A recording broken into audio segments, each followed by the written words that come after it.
Superando o genoma. A capacidade de criar uma realidade imaginada com palavras possibilitou que um grande número de estranhos coopere de maneira eficaz. Mas também fez algo mais. Uma vez que a cooperação humana em grande escala é baseada em mitos, a maneira como as pessoas cooperam pode ser alterada modificando-se os mitos, contando-se histórias diferentes. Nas circunstâncias adequadas, os mitos podem mudar muito depressa. Em 1789, a população francesa, quase da noite para o dia, deixou de acreditar no mito do direito divino dos reis e passou a acreditar no mito da soberania do povo. Em consequência, desde a Revolução Cognitiva, o Homo sapiens tem sido capaz de revisar seu comportamento rapidamente, de acordo com necessidades em constante transformação. Isso abriu uma via expressa de evolução cultural, contornando os engarrafamentos da evolução genética. Acelerando por essa via expressa, o Homo sapiens logo ultrapassou todas as outras espécies humanas em sua capacidade de cooperar. O comportamento de outros animais sociais é determinado em grande medida por seus genes. O DNA não é um autocrata. O comportamento animal também é influenciado por fatores ambientais e por peculiaridades individuais. No entanto, em um ambiente estável, animais da mesma espécie tendem a se comportar de maneira similar. Em geral, mudanças significativas no comportamento social não podem ocorrer sem mutações genéticas. Por exemplo, os chimpanzés comuns têm uma tendência genética a viver em grupos hierárquicos liderados por um macho alfa. Membros de uma espécie de chimpanzé muito próxima, os bonobos, normalmente vivem em grupos mais igualitários dominados por alianças femininas. As fêmeas dos chimpanzés comuns não podem aprender com suas parentes bonobos e conduzir uma revolução feminista.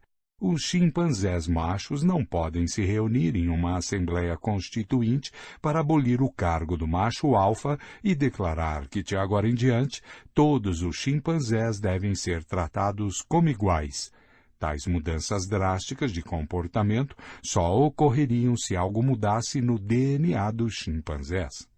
Por razões similares, os humanos arcaicos não iniciavam revoluções. Até onde sabemos, as mudanças nos padrões sociais, a invenção de novas tecnologias e a consolidação de novos hábitos decorreram mais de mutações genéticas e pressões ambientais do que de iniciativas culturais. É por isso que levou centenas de milhares de anos para os humanos darem esses passos. Há 2 milhões de anos, mutações genéticas resultaram no surgimento de uma nova espécie humana chamada Homo erectus. Seu surgimento foi acompanhado pelo desenvolvimento de uma nova tecnologia de ferramentas de pedra, hoje reconhecida como uma característica decisiva dessa espécie. Enquanto o Homo erectus não passou por novas alterações genéticas, suas ferramentas de pedra continuaram mais ou menos as mesmas, por quase 2 milhões de anos. Por sua vez, desde a Revolução Cognitiva, os sapiens têm sido capazes de mudar seu comportamento rapidamente, transmitindo novos comportamentos às gerações futuras sem necessidade de qualquer mudança genética ou ambiental.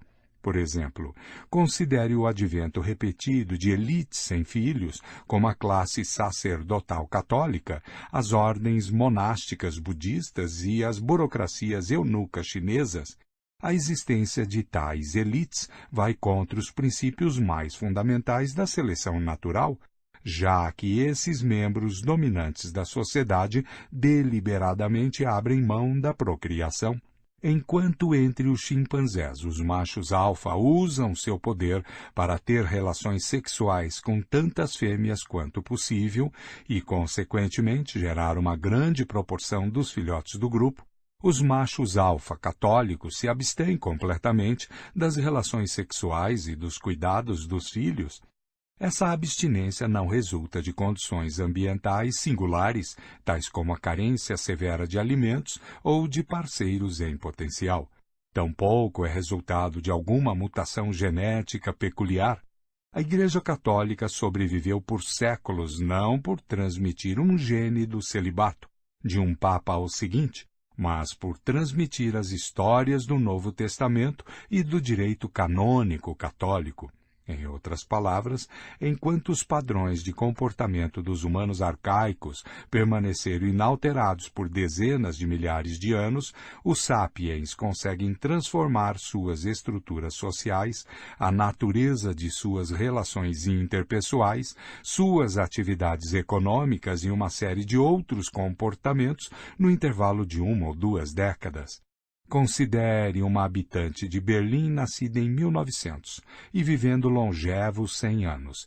Ela passou a infância no Império Hohenzollern de Guilherme II, seus anos adultos na República de Weimar, no Terceiro Reich nazista e na Alemanha Oriental comunista, e morreu cidadã de uma Alemanha democrática reunificada. Conseguiu ser parte de 5 sistemas sociopolíticos muito diferentes, embora seu DNA tenha permanecido exatamente o mesmo. Isso foi essencial para o sucesso dos sapiens. Em uma briga de 1 para 1, provavelmente um Neandertal teria derrotado um sapiens, mas em um conflito de centenas, os Neandertais não teriam uma chance sequer. Os Neandertais podiam partilhar informações sobre o paradeiro de leões, mas provavelmente não podiam contar e revisar histórias sobre espíritos tribais. Sem a capacidade de criar ficção, os Neandertais não conseguiam cooperar efetivamente em grande número, nem adaptar seu ambiente social para responder aos desafios em rápida transformação. Embora não possamos adentrar a mente de um Neandertal para entender como eles pensavam, temos indícios indiretos dos limites de sua capacidade cognitiva em comparação com seus rivais sapiens. Ao escavar sítios habitados por sapiens há 30 mil anos no interior do continente europeu, os arqueólogos ocasionalmente encontram conchas da costa mediterrânea e da costa atlântica. É muito provável que essas conchas tenham chegado ao interior do continente por meio de escambo a longa distância entre diferentes bandos de sapiens. Os sítios de Neandertais não têm indícios de tal escambo. Cada grupo fabricava suas próprias ferramentas com materiais encontrados no local. Outro exemplo vem do Pacífico Sul. Bandos de sapiens que viveram na ilha de Nova Irlanda, no norte da Nova Guiné, usaram um vidro vulcânico chamado obsidiana para manufaturar ferramentas particularmente fortes e afiadas. A Nova Irlanda, entretanto, não tem depósitos naturais de obsidiana. As análises de laboratório revelaram que a obsidiana que eles usaram foi trazida de depósitos na Nova Bretanha, uma ilha a 400 quilômetros de distância. Alguns dos habitantes dessas ilhas devem ter sido navegantes habilidosos que percorriam longas distâncias negociando de ilha em ilha. O comércio pode parecer uma atividade muito pragmática, que não requer nenhuma base fictícia, mas o fato é que nenhum outro animal além dos sapiens pratica o comércio, e todas as redes de comércio dos sapiens sobre as quais temos informações detalhadas se baseiam em ficções. O comércio não pode existir sem confiança e é muito difícil confiar em estranhos. A rede de comércio global de nossos dias se baseia em nossa confiança em entidades fictícias tais como o dólar, o Federal Reserve Bank e as marcas registradas das corporações. Quando 2 estranhos em uma sociedade tribal querem fazer comércio, eles geralmente constroem confiança mútua recorrendo a um deus ancestral, mítico ou animal totêmico em comum.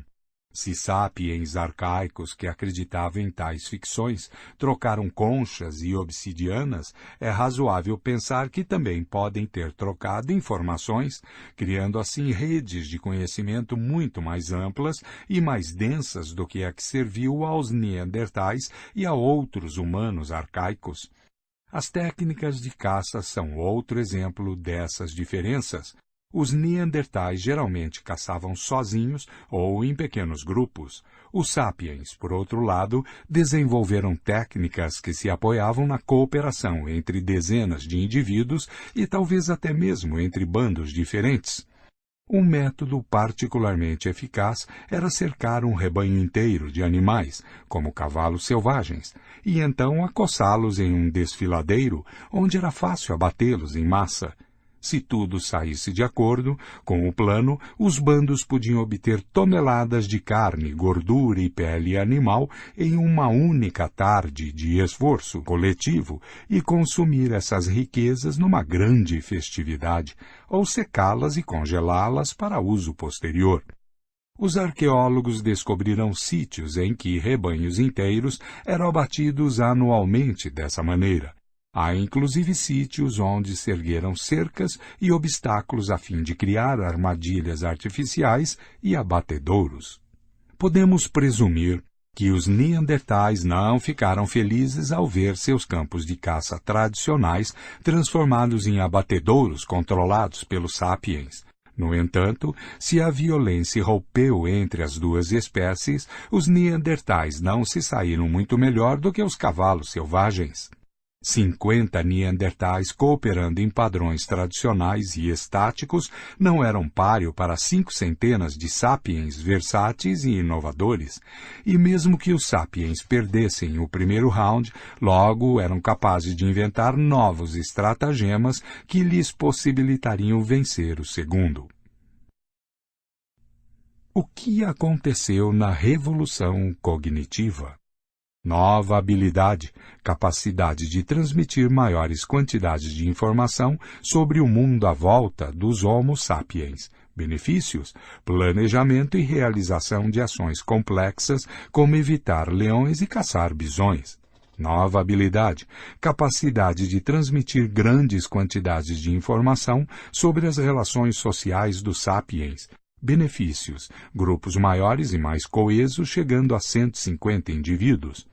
Nova habilidade, capacidade de transmitir grandes quantidades de informação sobre coisas que não existem de fato, tais como espíritos tribais, nações, companhias de responsabilidade limitada e direitos humanos. Benefícios: A. Cooperação entre números muito grandes de estranhos. B. Rápida inovação do comportamento social. História e biologia. A imensa diversidade de realidades imaginadas que os sapiens inventaram e a diversidade resultante de padrões de comportamento são os principais componentes do que chamamos culturas. Desde que apareceram, as culturas nunca cessaram de se transformar e se desenvolver, e essas alterações irrefreáveis são o que denominamos história. A revolução cognitiva é, portanto, o ponto em que a história declarou independência da biologia. Até a revolução cognitiva, os feitos de todas as espécies humanas pertenciam ao reino da biologia, ou, se quisermos, da pré-história. Eu tendo a evitar o termo pré-história, pois sugere erroneamente que até mesmo antes da revolução cognitiva, os humanos constituíam uma categoria própria. A partir da revolução cognitiva, as narrativas históricas substituem as narrativas biológicas como nosso principal meio de explicar o desenvolvimento do Homo sapiens. Para entender a ascensão do cristianismo ou a Revolução Francesa, não basta compreender a interação entre genes, hormônios e organismos. É necessário também levar em consideração a interação entre ideias, imagens e fantasias. Isso não significa que o Homo sapiens e a cultura humana tenham se tornado isentos de leis biológicas. Ainda somos animais, e nossas capacidades físicas, emocionais e cognitivas continuam sendo moldadas por nosso DNA. Nossas sociedades são construídas com os mesmos tijolos que as sociedades dos Neandertais ou dos chimpanzés, e quanto mais examinamos esses tijolos, sensações, emoções, laços familiares, menos diferenças encontramos entre nós e outros primatas. No entanto, é um erro procurar as diferenças no nível do indivíduo ou da família. Nas comparações entre indivíduos, ou mesmo entre grupos de 10, somos embaraçosamente similares aos chimpanzés. As diferenças significativas só começam a aparecer quando ultrapassamos o limite de 150 indivíduos e quando chegamos a 1.000 ou 2.000 indivíduos. As diferenças são assombrosas. Se você tentasse agrupar milhares de chimpanzés na Praça Tiananmen, em Wall Street, no estádio do Maracanã ou na sede da ONU, o resultado seria um pandemônio. Já os sapiens se reúnem regularmente aos milhares em tais lugares. Juntos criam padrões ordenados, tais como redes de negócios, celebrações em massa e instituições políticas, que jamais poderiam criar de forma isolada. A diferença real entre nós e os chimpanzés é a cola mítica que une grandes quantidades de indivíduos, famílias e grupos. Essa cola nos tornou os mestres da criação. É claro, também precisamos de outras coisas, como a capacidade de confeccionar e usar ferramentas, mas a confecção de ferramentas é insignificante se não estiver associada com a capacidade de cooperar com muitas outras pessoas. Como é possível que hoje tenhamos mísseis intercontinentais com ogivas nucleares, se há 30.000 anos tínhamos apenas lanças com pontas de sílex? Fisiologicamente, não houve qualquer melhoria significativa em nossa capacidade de confeccionar ferramentas nos últimos 30.000 anos. Albert Einstein era muito menos hábil com as mãos do que um antigo caçador-coletor. No entanto, nossa capacidade de cooperar com um grande número de estranhos aumentou consideravelmente. A antiga lança com ponta de sílex era manufaturada em minutos por uma única pessoa, que confiava no conselho e no auxílio de uns poucos amigos íntimos. A produção de uma ogiva nuclear moderna requer a cooperação de milhões de estranhos em todo o mundo, dos trabalhadores que extraem o minério de urânio das profundezas da Terra, aos estudiosos da física que escrevem longas fórmulas matemáticas para descrever as interações entre partículas subatômicas. Para resumir as relações entre a biologia e a história após a Revolução Cognitiva. A biologia estabelece os parâmetros básicos para o comportamento e as capacidades do Homo sapiens. Toda a história acontece dentro dos limites dessa arena biológica. B. No entanto, essa arena é extraordinariamente grande, possibilitando que os sapiens joguem uma incrível variedade de jogos. Graças à sua habilidade de criar ficções, os sapiens inventam jogos cada vez mais complexos, que cada geração desenvolve e elabora ainda mais. C. Em consequência, a fim de entender como sapiens se comportam, devemos descrever a evolução histórica de suas ações. Considerar apenas nossos limites biológicos seria como um locutor esportivo que, ao transmitir uma partida da Copa do Mundo, oferecesse aos ouvintes uma descrição detalhada do campo, em vez de relatar o que os jogadores estão fazendo. Que jogo nossos ancestrais da Idade da Pedra jogaram na arena da história? Até onde sabemos, as pessoas que esculpiram o Homem-Leão de Stadel há cerca de 30.000 anos tinham as mesmas capacidades físicas, emocionais e intelectuais que nós temos. O que elas faziam assim que acordavam? O que comiam no café da manhã? E no almoço, como eram suas sociedades? Tinham relações monogâmicas e famílias nucleares? Tinham cerimônias, códigos morais, competições esportivas e rituais religiosos? Travavam guerras? O próximo capítulo espreita detrás da cortina das eras, examinando como era a vida nos milênios que separaram a revolução cognitiva da revolução agrícola. 1. Nota. Aqui nas páginas que seguem, ao mencionar a linguagem sapiens, refiro-me às habilidades linguísticas básicas de nossa espécie, e não a um dialeto em específico. Inglês, hindi e chinês são todos variantes de linguagem sapiens. Aparentemente, até mesmo na época da Revolução Cognitiva, diferentes grupos sapiens falavam dialetos diferentes. Fim de nota.